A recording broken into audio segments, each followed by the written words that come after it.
Well, thanks for joining us again here on Arise News. We begin tonight with reactions that have continued to trail the call by the chairman of the National Drug Law Enforcement Agency, that's the Ndlea, retired Brigadier General Buba Marwa, for political parties in the country to incorporate drug tests in the screening process for all those interested in running for public office. Marwa is advocating that Nigerians need to ascertain the mental state of anyone who they will entrust the responsibility of governing them. When you run for public office, there's a lot of demand and responsibility on the person, and we need to be certain if he's a person that is already a drug addict or drug user, where all the monies that he is given for public service is consumed on cocaine and methamphetamine, and his head will not be correct to handle the affairs that he has been entrusted with. So for this reason, we have advocated and we continue to advocate that drug tests, integrity tests, should be run by politicians. Meanwhile, the Inter-Party Advisory Council IPAC has rejected this proposal for mandatory drug integrity tests for politicians seeking to contest political offices in the 2023 general election. The national chairman of IPAC, Engineer Yagbagi Yusuf Sani, says the move is an outrageous, despicable and deliberate attack on the sensibility of lovers of democratic governance in Nigeria. And to discuss this and so much more, we're now being joined by Arise News analyst, Dr. Amadi. Dr. Amadi, thank you so much for being here. And a good place to actually have this conversation. I want us to talk about the campaign financing. And I do know that the former leader of the Senate, Ken Amadi, when he was declaring his interest to run for office, had actually called on INEC to actually establish guidelines that will help to regulate, nomination fees by political parties and also the financing of its campaign. So, direct question to you. Do you think this is the way to go, especially seeing how exorbitant the prices we have seen thrown around by major parties in the country? I think there's something to be said about that. First is the notion that obviously these exorbitant nomination fees constitute kind of exclusion or a barrier to entry, if you like. If you look at this as a market, politics as a market, the high nomination fees is an entry barrier, meaning many people who don't have resources cannot enter politics. And the idea of electoral democracy is competition. So in a sense, yes, you might need to regulate, but the question is, how should it be regulated? Should it be regulated by INEC or the parties? Now, the notion also of a marketplace, politics as a marketplace, is that people have options. So actually, if a party like APC or PDP increases their nomination from exorbitant, you expect that under normal market conditions, people will now move into the other parties. But of course, markets are never perfect, meaning that, for example, why move to a party that cannot win? So you see people struggling to still stay with those major parties. So in a technical sense, you can say that the market has failed.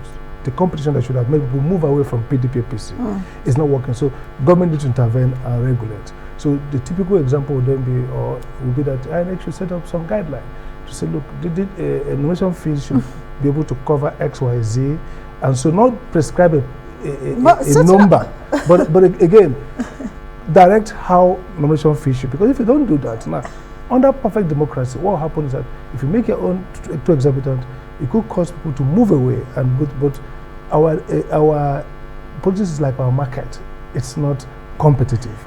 It means that people. Dr. Sam, I'm smiling because you talk about INEC coming up with guidelines. As the Electoral Act right now stands, there are some guidelines that INEC, one would have expected, should have been implemented, or at least be seeming to be implementing. One of such is, looking at the campaign financing and even some of the other issues with the political parties. Yes, they have come up with the registration from political parties and threatening even to deregister some political parties. But beyond all of these guidelines, INEC's powers really to checkmate political parties in Nigeria to help deepen our democracy is a conversation we should be having. In 2019, we've been arguing about INEC seeing itself not as a transition agency, but as a regulator. I've been very top on that. Now INEC has moved to that direction. As a regulator, INEC has to be on the field, gather data, review this data, and take action. So you're talking about those provisions, for example, on campaign. There are clear limitations on how much individuals can contribute. But of course, someone can argue in a country without data, we don't have a universal data bank where we can say if people make transactions, and most of these contributions are done in cash. So you have to strengthen the anti-money laundering framework, a kind of handshake between INEC and EFCC and other institutions, because if you want to control contributions to politics, because it's critical to democratization and to the notion of equality, then you have to be able to track those payments, either by through financial instruments or through cash, lodgement or cash transfers. So primarily the problem is data, number one, technology, and the willingness. INEC itself understands, as they're doing now, that's actually a regulator. It's not just to print ballot boxes and award contracts, but actually to gather data, review those data, and take action to bridge the deficit. So we're seeing democracy deficit with internal party control in terms of internal democracy. The Electoral Act has cut off those deficits majorly by saying, look, guys, you have to have democratically elected delegates vote for in the primary. Now the parties look at the Congress going on, reports about all kinds of connivance. That's where INEC has to be on the field. And INEC, the new act authorizes INEC to now take those actions that they were not taking before. They can disqualify candidates, disqualify parties for failure to follow the Electoral Act. So INEC should be in these primaries and congresses, not just to collect logistics and to bring mundane routine report, but actually to bring the kind of report that can enable headquarters, the commissioners sit together and vote to disqualify either persons or party. So you're right about INEC often acting like a transaction agency, not as a regulator. The Electoral Act has now equipped it, and so whether it's campaign finance, whether it's party voter registration, or whether it's the quality of Congress, INEC has no more excuse not to stamp itself. Because the law actually backs it now to do that. Exactly. You know, Dr. Amadi, let's go to another sticking issue. Buba Marwa had actually raised, something that a lot of Nigerians actually were happy about. A drug test for especially those who are vying for the highest office in the land. But we've seen the Inter-Party Advisory Council really kick against it. And other people are saying, you know what, that shouldn't just be those who should be tested. But let's talk about, the proposal really, and why he felt there was a need for us to get these people tested, and even likely challenges that this particular suggestion might have, beyond what we have seen from IPAC. First, the legality of it. I mean, mandatory medical tests or mandatory drug tests that not flowing from offenses. For example, if you're caught on a highway over speeding, drunk driving, you could put those kind of tests in order to determine your guilt. But to ask people to go undertake a drug test you need to establish the legal protocol for that. The second issue is that Marwa's logic, there's some flaw in the logic. He talks about drug tests and then extrapolates to psychiatric well-being, competencies, and mental state. That doesn't follow. A psychiatric test is a different thing. Oftentimes here, American presidents talk about undertaking psychiatric tests to say whether you have the mental competence to manage the Commonwealth, which is a tricky issue. Biden has been asked to submit himself to those kind of tests. He has not done that. Trump did at some point. So that's a different thing. But drug test presupposes that the incidence of drug abuse among the elites is high, and I agree.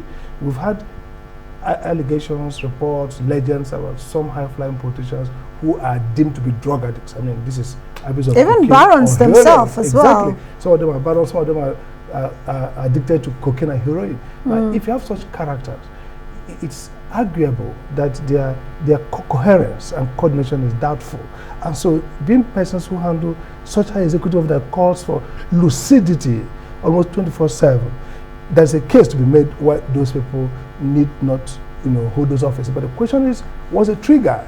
There's no such requirement. The Constitution and the Electoral Act says no one should be disqualified for anything that's not in the Constitution. So you need to have a legal So this can be challenged, really. So it's not in the law. But he's just making a suggestion. He's not making it compulsory. He just says it will be a good idea to look in this direction. But Dr. Sam Amadi, parties can do that voluntarily, but without mandatory. Absolutely. Dr. Sam Amadi, a Rice News analyst, thank you again for joining us tonight on the program.